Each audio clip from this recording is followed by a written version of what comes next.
Nah, kalau kita lihat potensi konflik yang bakal besar di laut, ya udah wajar lah kalau panglimanya angkatan laut. Menurut saya kalau Jokowi macam-macam ya, maksudnya pertama dia lupakan tantangan kita itu di laut, yang kedua dia lupakan tadi kewajiban untuk rotasi, ya Jokowi cari masalah sendiri itu aja.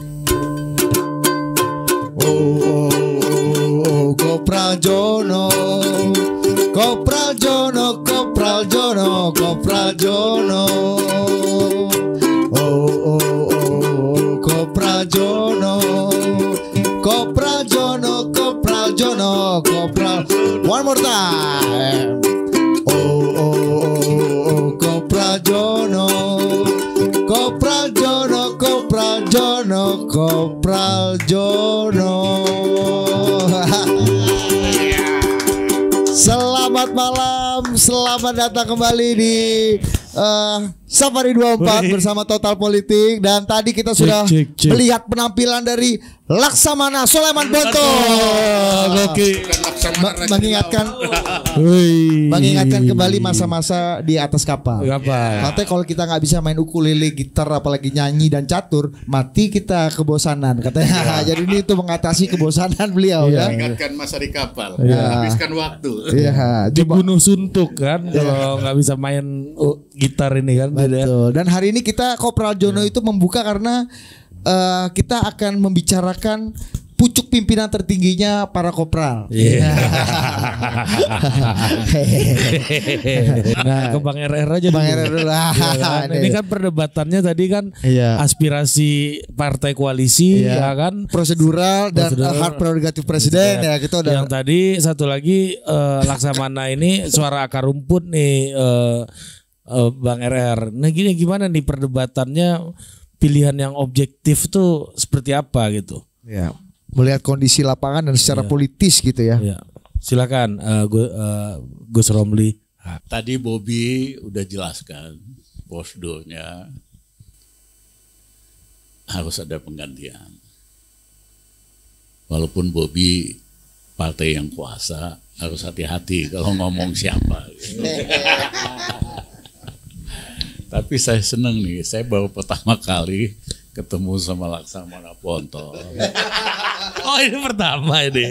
Ternyata gawat pula siaran kita.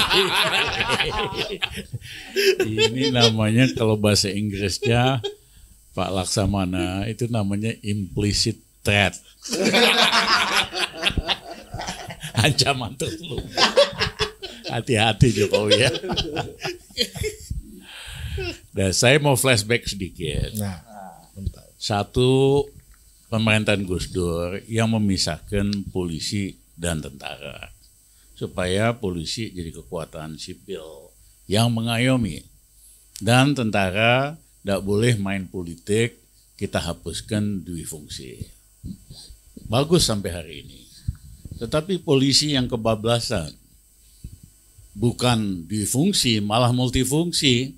Jadi alat kekuatan politik untuk menyangga kekuasaan. Dan sangat ganas kalau menghadapi perbedaan pendapat di lapangan dan sebagainya.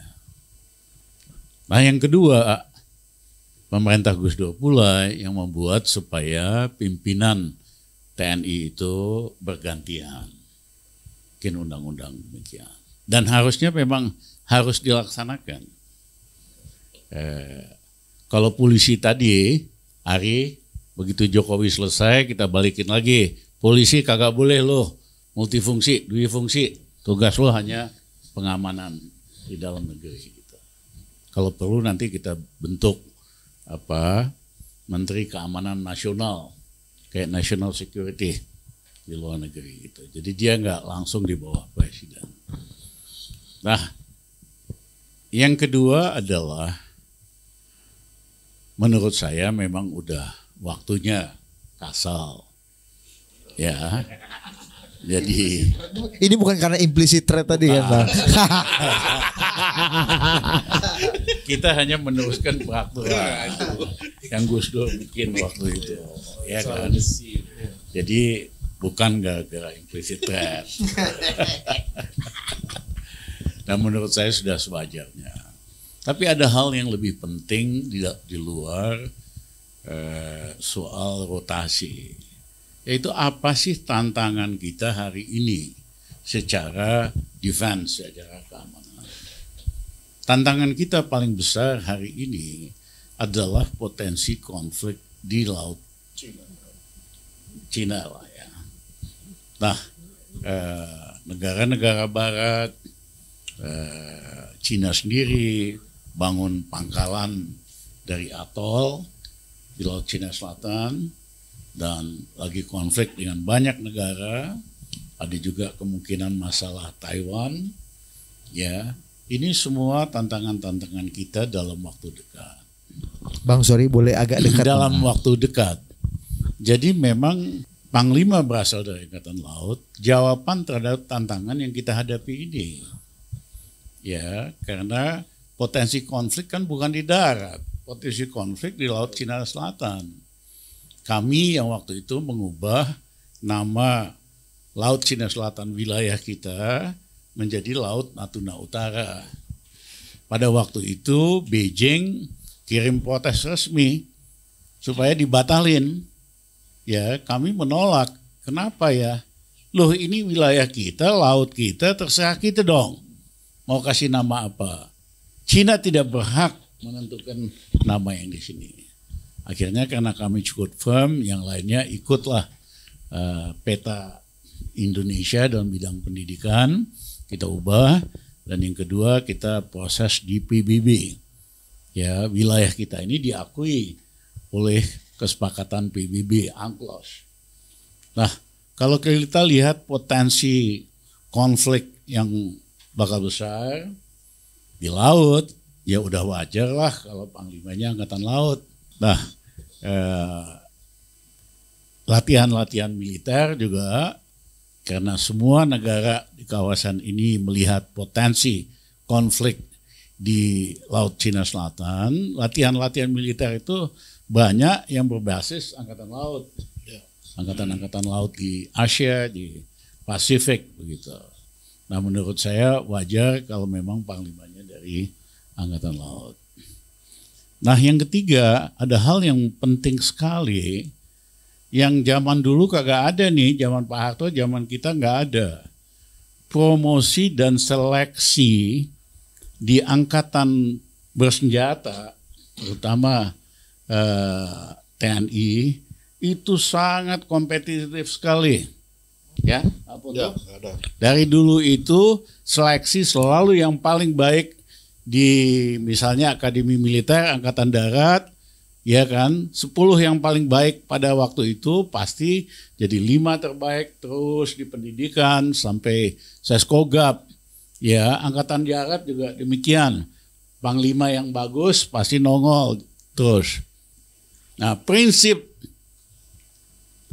tidak KKN ini, tidak nepotisme, ini penting sekali. Karena bahaya kalau keamanan kita ya dipimpin oleh orang yang hanya mantunya siapa atau anaknya siapa. Kemampuannya kagak punya gitu loh. Emang ada potensi itu, Bang? Yes, Ini implicit threat juga bukan ya? Ini langsung aja Bang, izin Bang. Ya kan, padahal angkatan bersenjata di seluruh dunia, di negara maju, apalagi di Indonesia dulu, itu berdasarkan profesionalisme, berdasarkan capacity, kepemimpinannya, kecerdasannya, leadershipnya dan sebagainya. Nah, menurut saya Jokowi soal-soal nepotisme ini lemah hati, ya, kurang seprofesional Pak Harto. Bahkan bos saya Gus Dur gitu loh, ya kan, atau SBY lah, ya kan, kita perlu, ya kan, profesionalisme kita jaga. Kalau dulu kan sederhana, kita panggil aja siapa namanya nih, apa Dewan Jabatan tuh Pak? Wan Jakti. Wan Jakti, coba kasih 5 yang paling baik, kasih 5 yang paling baik. Ini 5-5-nya bagus, nggak jauh bedanya gitu lah, ya kan. Ya, mau diangkat jadi perwira, kasih sekitar 5 yang paling baik, nongol yang paling baik karena sistem seleksinya, sistem promosinya memang ketat. Terima kasih. Iya. Nah ini Agak Pak lebih Bobi, juga nih. ini Implicit ada threat. Bang RR mau nambahin? Saya dengerin Bobi ini terus terang kagum saya. Diumbang dulu biasa di awal, Bos. Ampun. Ternyata syarat jadi anggota DPR, terutama Komisi 1, itu harus bisa berbicara sebagai diplomat. Cocok nih kita angkat di bos di mana nanti.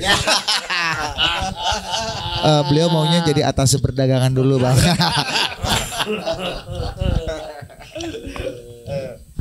Kasih dulu tak. Oh, bukan mau nanggapin, Bang. Katanya mau nanggapin apa? Katanya kalau ngelihat Bang Bobi tadi damai-damai aja, tidak ada nepotisme, semua dalam hierarkis. Toh buktinya kepercayaan publik tinggi. Terus kemudian nggak mungkin lah ada pembangkangan seperti Laksamana tadi katakan. Kalau image TNI memang jauh lebih bagus dari polisi. Karena apa tadi? Karena udah dibatasin kan, hanya fokus di fungsinya saja, profesional keamanan. Nggak main politik, nggak macam-macam. Begitu diperkenankan untuk multifungsi, duifungsi, ya pasti image-nya rusak. Jadi yang menolong TNI itu image-nya bagus adalah karena ada aturan supaya profesional, hanya jadi satu fungsi.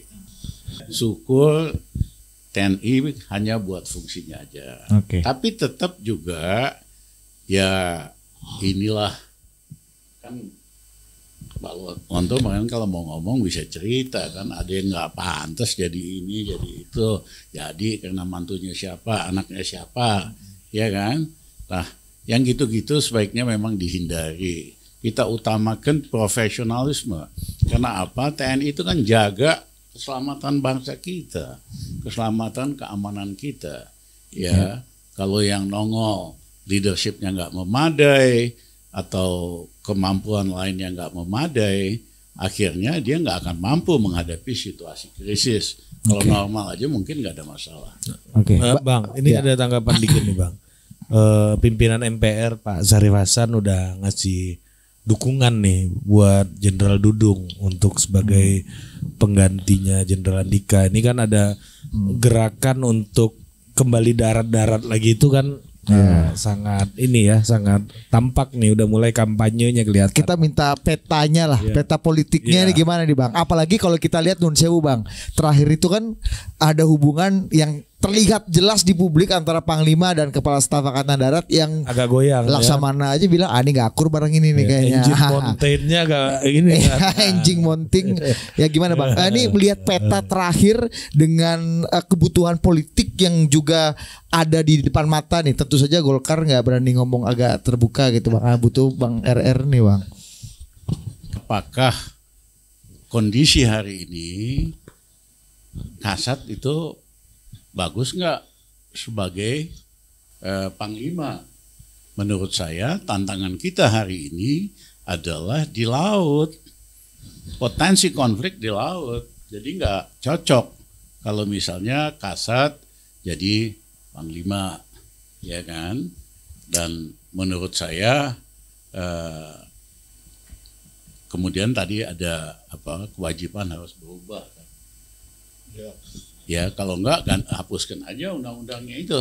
Itu dia. Ya, itu dia senang nih. Biar jelas. Ini Laksamana punya aspirasi nih Bang. Punya aspirasi.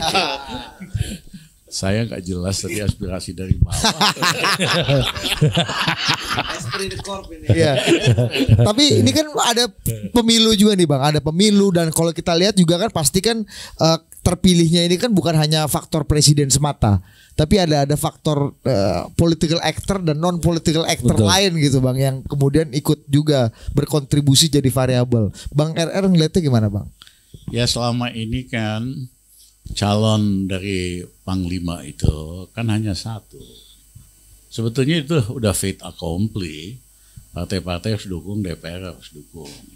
Kalau calonnya dua kan bisa terjadi macam-macam, ya kan? Tapi selama ini selalu diajukan kan satu. Jadi pada dasarnya hak itu presiden lah yang tentukan. Nah, menurut saya kalau Jokowi macam-macam ya, maksudnya pertama dia lupakan tantangan kita itu di laut, yang kedua dia lupakan tadi kewajiban untuk rotasi, ya Jokowi cari masalah sendiri lah, itu aja. Bang, apa implisit threat tadi yang dikatakan oleh Laksamana itu, ini kan agak mengagetkan kita juga nih Bang. Buat ternyata aku nggak tahu aspirasi siapa nih sebenarnya kan. Akar rumput. Iya, itu mungkin nggak Bang hal-hal itu betul-betul terjadi gitu. Memang jika mungkin presiden punya pilihan atau punya preferensi bahwa ini kebutuhan pemilu dan pemilu tuh ada di darat gitu misalnya ya, itu yang harus dihandle oleh orang-orang yang punya teritori, cara pikir teritorial gitu. Gimana Bang? Kalau pengalaman sejarah tentara Republik Indonesia, zaman ini kan kejadian dulu. Bung Karno angkat kasat yang nggak disukai oleh yang lain-lain. Akhirnya terjadi perlawanan kan, dipimpin oleh Pak Nasution lah waktu itu. Atau menjelang kejatuhan Bung Karno, setelah G30 SPKI, Bung Karno ajukan Panglima yang nggak disepakati oleh yang lain. Akhirnya jadi masalah gitu loh. Jadi dalam soal pemilihan begini memang harus hati-hati. Beda kalau orangnya itu diakui sebagai orang yang memang hebat, leadershipnya hebat, kemampuannya hebat, pengalamannya kuat, pendidikannya bagus, nggak akan ada yang komplain. Ya, tapi kalau cuman gara-gara deket siapa atau cari masalah sendiri, itu Bung Karno aja kan kuat banget. Bung Karno kan kuasa banget tahun 50-an, tahun 60-an. Ternyata kan begitu dia salah pilih panglima, akhirnya terjadi perlawanan lah, insubordinasi. Belum sampai mutini. Kalau mutini pecah Republik Indonesia. Jangan sampai.